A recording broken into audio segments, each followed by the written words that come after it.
Je savais que Dakumuda n'aimait plus ses propres chansons quand il était encore Dakumuda Newman. Natchenze Mwana, Linda, Linda, Linda dans la voiture. Dakumuda se fâche dans la voiture. C'est important ce que je vais dire pour montrer un peu l'autre facette à Makamuna.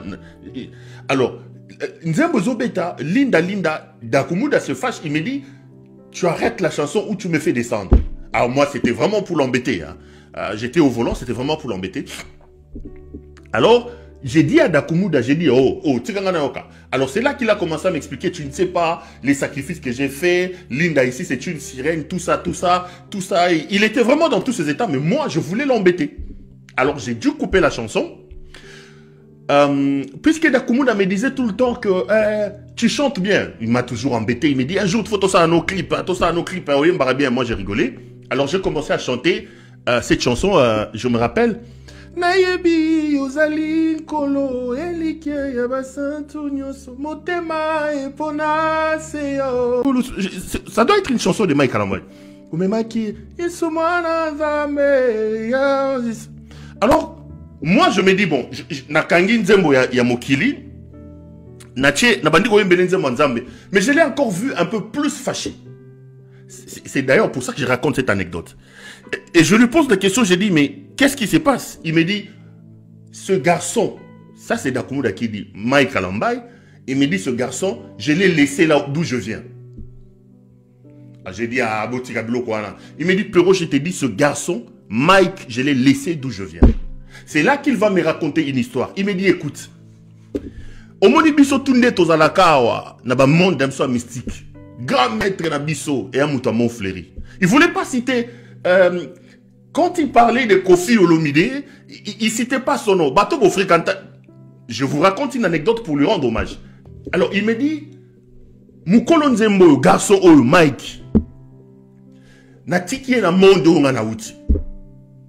J'ai dit, attends, Dakumuda, moi je suis fan de Mike Kalambai. Pour moi, j'ai chanté la chanson de Dieu pour faire plaisir à Dakumuda.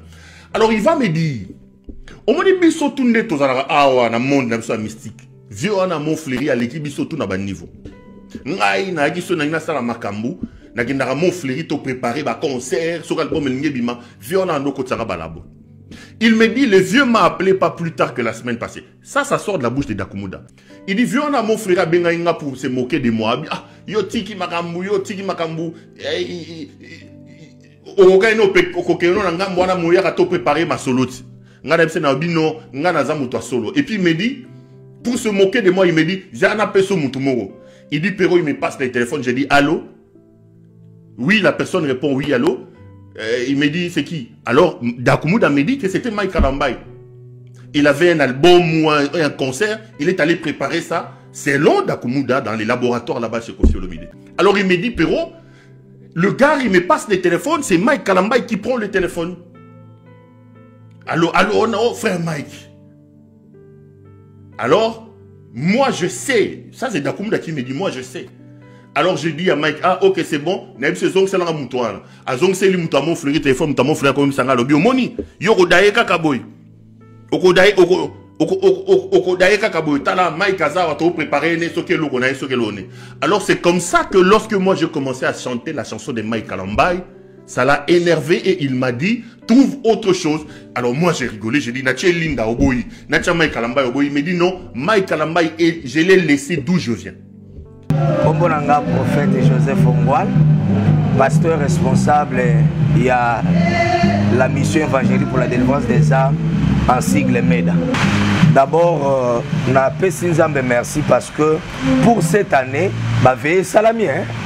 On n'a pas été contraint, il y a annuler, bah veiller, il y a contrainte zalaki, mais bah veiller salami. Na Pessinzambe merci pour le chef de l'État. Il y a mis balé na lobby 2025 et aux année moko ya perturbation makas. Et ça année ya confrontation mais aux année à gloire hein. Et ça année moko apocalyptique. Na annoncaki na chaîne na yo awa que na mikolo zo na liboso na ebité soko bosani papa journaliste na lobaki 9 pays frontaliers moko ba président okufa. Et comme ma kimia na Afrique centrale mobimba. Na annonça qu'il y a le prophète de l'Éternel. Na ote ko annoncer na mboka na biso tokozwa ba liwa. Hein? Il y a ba mission to ko mona ngo mais silika na no wana te. 2025 nzamba ko exposer ba faux serviteurs. A ko exposer ba faux serviteurs. Et belo boyeba ki na ba réseaux sociaux. Et belo boyeba ki batu minene. Ba misusu ba ko limwa. Ba misusu ba ko disparaître. Mais ce qui est très fort c'est quoi? La nation congolaise, nzamba ebisinga ke guerre ya este aussi là. Libota la nzambe pas sotozo mona lelo, c'est parce que nzamba o mema RDC na restauration. Donc nous rechuter penza na restauration moko munene. Et ba infiltration belé oyezaki na ba armée na gouvernement, nzamba obimisa bango nyoso na poasa. Moko nzamboka la biso na mission azo sala. Mission na eza amema Congo na perfection penzate azongisa Congo na rai mais oya koya après yenda komema Congo na kimia mais guerre à est kosila mais moko ba président parmi les 9 pays où ezoko sangana tope e kangana biso RDC moko ba président na kokufa bokanga prophétie et puis na monde entier moko ba puissant moko lokola ba leader ya ba puissant a olala nande ko mona drapeau ya États-Unis ekiti na mona même mokonzi moko munene un grand leader ba bisinga na Russie na moni maladi moko ya attaquer les grands leaders ya Russie et puis la moni malade on est dérangé jusqu'à tel point et le même liwa mais la moni ba perturbation belé la moni na Londres perturbation la moni na Russie perturbation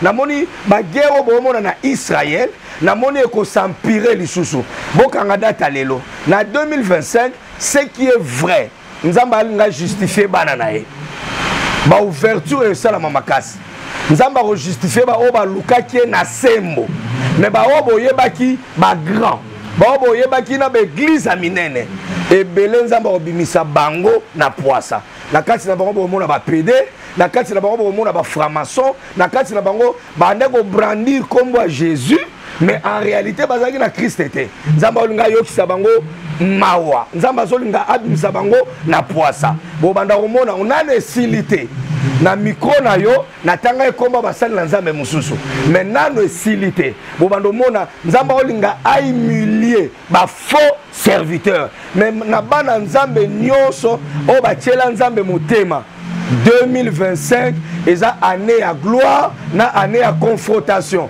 bo simba nini bo simba 2025 lokola année ya gloire na année à confrontation mais na bendi mato ya bana nzambe nyonso il faut bo umela na présence nzambe pe bo senga nzambe discernement parce que tribulation rozala makasi papa simba profession yo nzamba zo bimisa ba jeune serviteur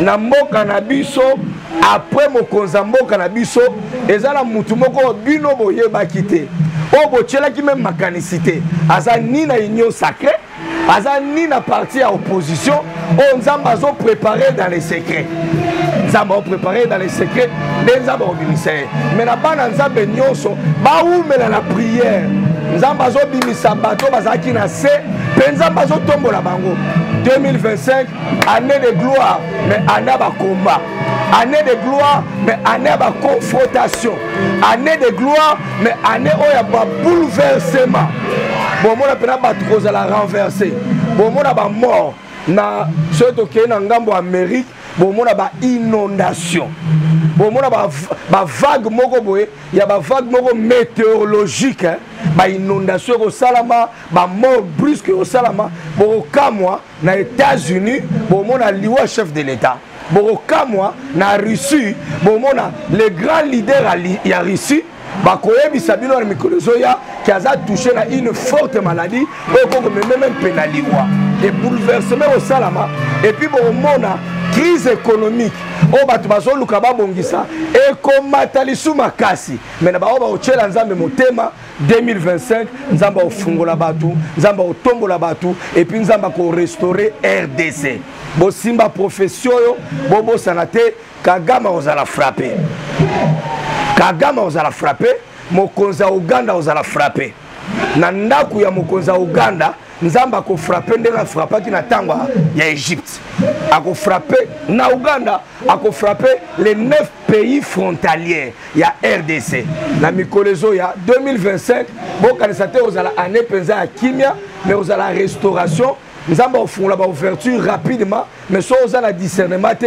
porte refungama porte ekangami église nzambe c'est le moment ya kozongela Yesu pour les vrais c'est le moment na on lancer appel na ba pasteur ba PD ba pasteur batiki Yesu bake na ba kabal ba pasteur batiki Yesu bake okangama na bakisi bazongela nzambe parce que le temps qui vient na 2025 bokomona ba grand ya mboko o bomona bango lokola ba grand nzamba ko exposer bango mais pour na Meda pour l'église pour na Congo année de paix année de restauration on nzamba zo restaurer mboka na ye en tout cas kimia ezana mabota bo simbeloko guerre à est ezo katana ba infiltrer ba kokanga bango moko ya moto bakangaki na moni ba annoncer liwa na ye na moni ba annoncer liwa moko a moto moko azali ko coopérer na ba rebelle na moni ba kangaki ye mais na mikolezo ya na 2025 na moni ba annoncer liwana ye na moni parti opposition na 4 infiltration makasi bazo servir mboka na biso Congo te alors c'est le temps il y a unité c'est le temps ya ko chef de l'état maboko pour que accomplir mission o nzamba pesaki mission o nzamba pesaki à l'église corps du Christ na sengi na chef de l'état na ministre na biso atali makambo ya justice basakanaka na nzambe te et puis ba respecter ba autorité mboka so bazo croire que mboka Congo eza mboka ya nzambe en réalité ce ba fou bazali ba faux pe bazali ba vrai pe bazalaka basala très attention na ba biloko mususu ezalaki ya ba église basala très attention bazo ba décision avec beaucoup de sagesse et que Dieu bénisse la RDC et que Dieu bénisse Meda et que Dieu bénisse le peuple congolais et c'est le temps de relèvement de la restauration de notre pays. Que Dieu vous bénisse, que Dieu vous bénisse, que Dieu bénisse mon pays, que Dieu bénisse mon église, que Dieu bénisse la RDC au nom de Jésus-Christ. Amen. Bonne année en 2025.